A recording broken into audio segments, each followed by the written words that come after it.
Cherishing Flow fam, welcome back to my channel where we're all about love, positivity, self-development, entrepreneurship, and everything in that vicinity. In today's video, I'm going to be sharing with you guys what I wish I knew before I started my blog. For those of you that don't know, I have a blog. It is cherishingflow.com where I talk about self-development and influencer business tips. Kind of similar to what I do here, but it's never the exact same. If you're interested in that, then go ahead and go to cherishingflow.com and subscribe to my blog and my email list. People in my email list get special discounts, special codes, and special information that I do not share with anybody else. When I started this blog, there were so many lessons and so many things that I learned, and what I thought I was going to be getting into when I started my blog and decided to make it something serious, decided to make it a career. That is something that I did long before I ever actually started this channel. My blog was before my YouTube channel. I do say this a lot. It just means that I have more experience there. It has a much bigger supporter base than my YouTube channel does. So, you know, that's all things to keep in mind as I am sharing with you what I wish I knew before I started my blog. If you're thinking about starting a blog, please watch this video before you actually get into it. Please actually take these things into consideration, because these are the things that actually do mess a lot of bloggers up, cause a lot of bloggers to quit before they should, and cause a lot of bloggers to find out as they get into it that it's not for them. If you're new to this channel, then go ahead and subscribe and turn on your notification bell so that you do not miss any future girl boss videos, entrepreneurships, and things like that, and Sunday story time. If you are not new to this channel, then welcome back. Thank you for being here. Thank you for loving me as much as I love you. Go ahead and give this video a big thumbs up. Thumbs up, thumbs up, thumbs up, thumbs up.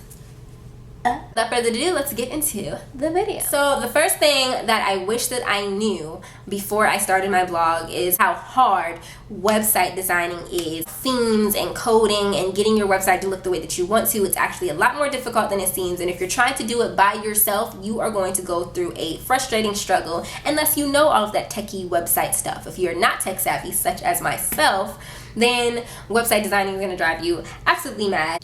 Don't you actually offer website design in your business? Yes, I do actually. And the reason why I do that is because I have a partner who designs websites, and I actually ended up outsourcing for my website design because I don't like it. I did not enjoy doing it, and it caused me stress and frustration. Just to answer the questions for those of you who came from my website or from my email list. The second thing that I wish I knew before I started my blog is the fact that it takes way more than just typing up an actual blog post to creating a blog post. There's so much that goes into it. There's images, there's research, there's SEO, which is search engine optimization. It took a lot of learning for me as far as SEO is concerned. It actually took a lot more learning for me when it came to my blog than it did for my YouTube channel. Maybe because I did my blog first, and so with the YouTube channel it was a lot more condensed and I didn't have to put as much effort into it. It's a learning curve. Then there's the images. You don't want it to look blank. People are not going to want to just look at your blank words that don't have anything else to say, especially if you have longer than like 300 word blog post. Then you're going to need some images to spruce that up. You're going to need something to make it look nice, to look flareable, to look worthwhile, to get the attention of brands, things of that nature. The third thing that I wish I knew when I started my blog is that Pinterest is key. So many people said it, but it's like I didn't realize how much Pinterest was key. Not even just with my blog, but with people who have businesses in general. Like if you have a clothing business, or if you have any kind of business where you can produce images to help promote your business, Pinterest is where it's at, bro. There's so many leads that I got once I started my Pinterest. I already got really good traffic from Twitter, Instagram, SEO, all that other stuff. But when it came to Pinterest, like Pinterest blew my blog out of the water, like to a point where I was just like, oh snap, like I'm out here doing blog things, where brands were reaching out to me like on a regular basis. They reached out to me, they emailed me, like, you know, that kind of stuff. It really brought myself out there. People ended up following my Instagram. People come to my YouTube channel based off of my blog because of all the traffic that I bring on via Pinterest. It is amazing. If you don't know anything about Pinterest, I completely understand. I'm going to leave the Pinterest e-course that I took that helped me with my Pinterest journey in the description box below in case that is anything that you're interested in to promote your business or promote your blog. I promise you, it's the bomb. Fourth thing that I wish that I knew was how important it is to go back in your blog and update old posts. I still go back and update old posts from last year, and that is because a lot of my posts are evergreen posts, meaning that a lot of my blog posts are like timeless. It's not like just only for Christmas or only for Thanksgiving. For example, I don't think I have a blog post named this, but like let's say the title, How to Be Successful. Like there's always gonna, like that's not something you can look up at any time in the year and it'll be relevant. That's the kind of post that I have on my blog. For the most part anyway, I have a couple that are evergreen posts, but the point is that the posts that I have that are evergreen, it's important to go make sure I still have the most accurate and update information, refresh them, make them look better, change images if I want to, and then I recreate a pin and put that blog post back out there, and the blog will go, that one blog post to go viral from like last year because of the changes that I've made and how much more relevant I made it to what's going on right now. It makes a huge difference, and I wish I would have known that when I started, because there were so many blog posts that needed to be updated that I just left alone.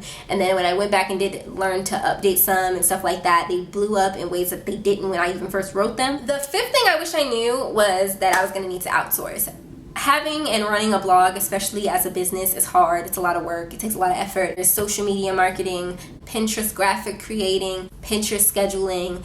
I ended up having to outsource and getting myself a virtual assistant. I don't have anybody working for me full time or anything like that, but I do hire out to do like little mini things that I just don't have the time to do, not because I can't do it or because I'm not good at it, but I am a social media manager and consultant for other bloggers and other businesses, and so I literally spend so much time on social media sometimes that I just don't want to do it on my own. I just don't feel like it. So when I do have pictures, sometimes I have somebody do the engagement part for me. Sometimes I have somebody reach out to brands for me or respond to my emails for me. Sometimes I have somebody create my Pinterest graphics for me. It's something that I wish I would have known from the beginning, because when it was an expense that I never really planned for, but in all actuality, it actually does save your life. I know a lot of people who wait until they're overwhelmed, burnt out, ended up not posting content on their blog for a long time when they should have just outsourced from the beginning, so they don't have to worry about the stresses, and they can only do the part of blogging that you love. That's really the part that matters. Do the part that you love, the part that you enjoy, and then outsource the stuff that you don't like.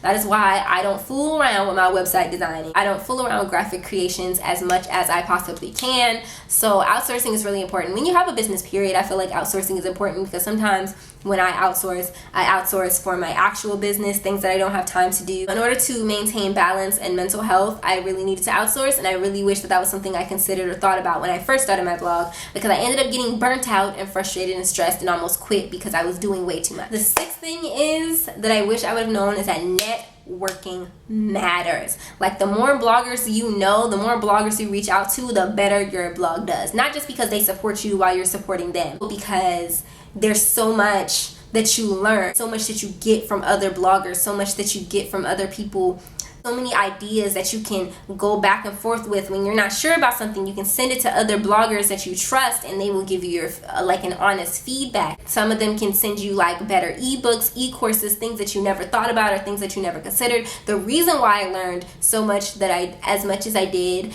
about blogging and how to make my blog better and how to do better on my blog is by talking to other bloggers and just having conversation with them, making friends with them, people who relate to you, people who understand your struggles and can help you. You can help them. The relationships that I have with other bloggers and the connection and the engagement and the interaction and how much everybody supports each other in the blogging community is absolutely amazing and fantastic, especially on Twitter, because that's really where I do most of my talking to other bloggers. But Twitter is my jam, so that's really where I do most of my talking to everybody. So follow me on Twitter. Things that I really wish that I knew when it came to starting a blog, things that if I had known them or if I had learned them before I started my blog, then I probably would have been a lot further in my blog a lot faster.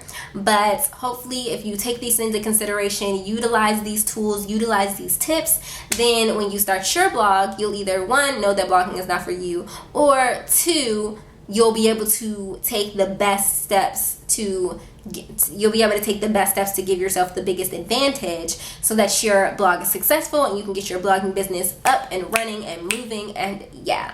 Thank you so much for watching this video. Hopefully you enjoyed. Hopefully there was something that I helped you think about or helped you consider or helped you realize that you may not have thought about before. What are some things that you, if you're a blogger, wish that you had known before starting a blog? Are you considering starting a blog? Any questions about starting a blog, leave them in the comment section down below. If it's something that I can do a whole video on, then I would do an entire video on it. If it's something that I can just go ahead and answer real quick, real snappity, slick, and all that other stuff, then I will go ahead and do that. Thank you guys so much for being so supportive, for loving me, and I will see you guys in the next video.